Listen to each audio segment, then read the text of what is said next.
Baik, kali ini kita akan membuat video untuk fix asset ya. Jadi cara pengakuannya, cara konfigurasinya dalam software Odoo versi 19. Oke, yang pertama itu kita harus konfigurasi yang namanya di accounting. Terus ada namanya depreciation model. Nah, depreciation model ini itu nanti kita bisa isi model depresiasinya.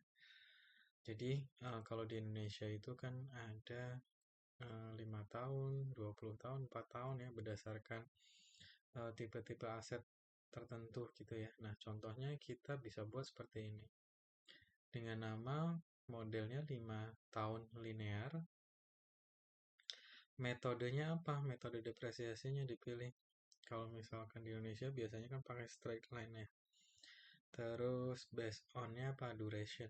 Misalkan durationnya berapa? Durasinya 5 tahun.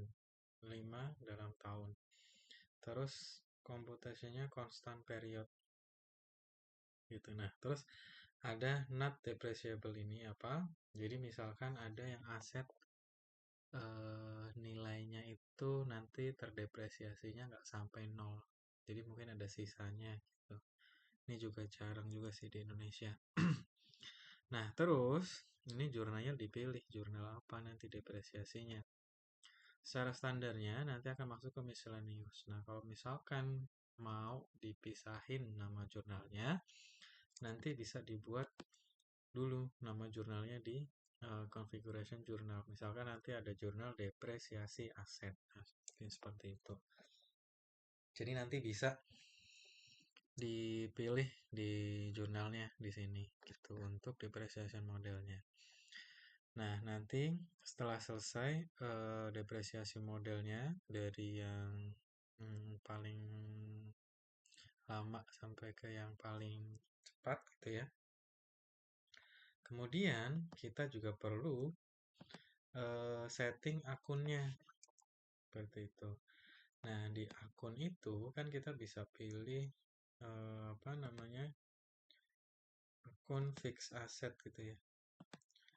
Kita cari yang tipenya fix asset. Oke, di sini ini saya group by berdasarkan tipe. Terus ada building, ada motorcycle, ada IT equipment, communication. Nah, ini dari contoh Odoo-nya sendiri ya. Nah, kemudian kita masuk contoh salah satunya di sini. Nah, di akun ini selain dia menyimpan kode sama namanya, untuk fix asset itu kita bisa pilih depreciation modelnya di sebelah sini. Begitu juga langsung dengan akun untuk akumulasi depresiasinya. Plus akun expense depresiasinya di sini. Gitu. Nah, dari sini barulah kita bisa membuat asetnya. Jadi ada dua konfigurasi. Yang pertama itu untuk depresiasi modelnya, kedua di akunnya. Itu untuk yang versi Odoo 19. Gitu. Nah, setelah itu baru kita bisa mengakui aset gitu ya. Jadi contohnya kita akan buat aset seperti ini. Misalkan berarti building office A gitu ya. Terus kita masukkan aset. Nah, ini kita bisa masukkan aset grupnya kita bisa buat building misalkan. Kita create aja bisa. Jadi nanti aset grupnya building. Terus fix asetnya itu kita pilih yang tadi ya. Aset accountnya itu yang building permanen tadi ya. Sesuai akunnya. Nah, nanti itu di bawahnya langsung secara otomatis depresiasi modalnya kepilih 12 tahun sesuai dengan apa yang ada di settingan akun Viaset ini tadi gitu. Begitu juga dengan depresiasi akunnya, expense-nya, kemudian jurnalnya juga sama. Seperti itu. Nah, terus kita bisa tentukan aset value-nya berapa. Misalkan kita beli gedung ini itu 5,4 miliar gitu ya. Nah, misalkan seperti ini. Nah, terus kita bisa set pengakuan asetnya. Misalkan kita beli gedung ini itu di bulan lalu misalkan, tanggal 30. Ini misalkan. Nah, terus apa namanya? Misalkan kita ada aset yang nggak terdepresiasi sampai nol, bisa dimasukkan di sini nih. Semua you plan to have that you cannot depreciate. Jadi misalkan 400 jutanya itu nggak terdepresiasi, itu bisa dimasukkan di sini. Terus nanti ini kan karena saldo bukunya bisa kelihatan secara otomatis di sini. Kurang lebih seperti itu cara membuatnya, cara buat yang pertama ya, karena nanti saya akan kasih tahu lagi cara buatnya. Jadi kita confirm dulu, artinya kita mengakui di posting nih aset ini, gitu ya. Nah, setelah kita confirm atau posting, statusnya akan menjadi running, jadi asetnya ini udah berjalan gitu ya. Kemudian kita bisa lihat depreciation board-nya di sini. Seperti itu. Nah, ini contohnya kita akan membuat depresiasinya itu per tahun. Jadi pada tahun 2026, akhir 2026 itu nanti akan terdepresiasi 135 juta ya. Jadi 135 juta. Jadi nanti ada saldo bukunya sekian. Tuh. Nah, terus di tahun berikutnya ini nanti menjadi 270. Nah, kenapa 2026 hanya 135? Itu karena kita mengakui aset ini pada pertengahan tahun, yaitu pada bulan Juli. Seperti itu. Nah, nanti sisanya lagi yang di tahun terakhir itu ada 134 juta. Seperti itu. Nah, di sini kita juga bisa langsung melihat akumulasi depresiasinya per tahun. Tuh, terus saldo bukunya berapa dan segala macamnya. Seperti itu. Itu untuk cara yang pertama. Nah, kemudian kita bisa mengakui aset berdasarkan vendor bill.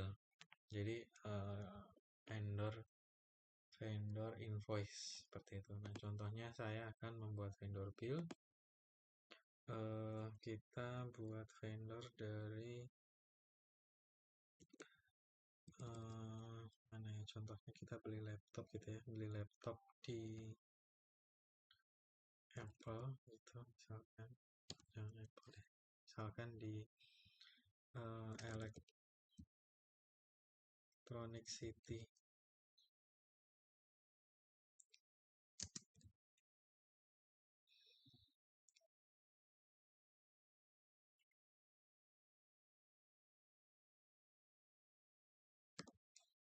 Kita coba cari.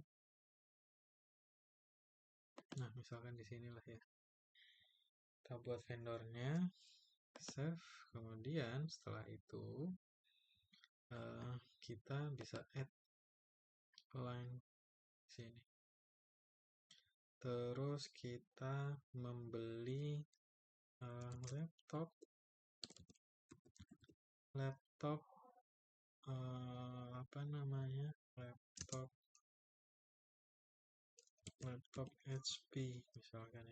HP. Terus akunnya kita pilih akun asetnya tadi.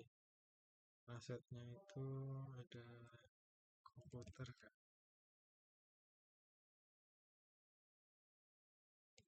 Ini misalkan komputer equipment ya, IT equipment. Kuantiti 1 dengan harga 12 juta. Nah, 12 juta. Oke, kena pajak 12%, jadi 13 juta sekian. Nah, terus dari sini kita bisa langsung lakukan bill-nya. Bill-nya itu kita misalkan pada hari Senin kemarin, tanggal 13. Oke. Counting date-nya juga hari Senin. Oke, nah terus dari sini kita bisa langsung confirm. Nah, ketika kita confirm, ya, ketika kita confirm, itu otomatis satu record aset terbentuk. Jadi, aset otomatis terbentuk ketika kita ada vendor bill yang menggunakan akun fix aset. Seperti itu. Jadi, kalau kita lihat di sini ada aset 1 ya, kita bisa klik dan langsung menuju ke record si aset tersebut. Seperti itu. Dan di sini seperti yang tadi cara kita buat manual asetnya ya. Jadi di sini juga langsung secara otomatis muncul aset model, terus ada akun depresiasinya, expense-nya, dan jurnalnya segala macam, plus depreciation board-nya juga kita bisa lihat selama 4,5 tahun ya berarti ya, atau cara 4 tahun berjalan lah seperti itu. Jadi yang 2006 setengah tahun, yang 2030 setengah tahun. Jadi kalau di total 4 tahun seperti itu. Oke. Nah, itu adalah kedua cara untuk membuat aset. Seperti itu. Terus kalau misalkan kita mau modify depreciation-nya, itu juga kita bisa ya. Jadi kita bisa modify depreciation, terus nah cuma nanti kita harus masukkan loss account-nya atau lawannya apa. Misalkan nanti ada revaluasi, dispose, sell, atau di pause, nah segala macam itu nanti bisa di sini. Dan kita bisa juga kasih note di sini. Seperti itu. Oke, nah untuk jurnalnya, nah kebetulan kan ini belum ada jurnalnya ya. Karena asetnya itu kan terbentuk baru bulan ini gitu. Jadi posted entry-nya belum ada. Tapi secara draft-nya ini sudah ada. Seperti itu untuk depresiasinya. Kita juga bisa lihat langsung diklik di sini nanti muncul ya jurnalnya. Jadi jurnalnya bukan belum terbentuk tapi sudah terbentuk dengan status draft yang nanti akan diposting ketika tanggal depresiasinya tiba gitu. Seperti itu kurang lebih. Oke, dari saya itu dulu untuk penjelasan tentang fixed asset di Odoo versi 19.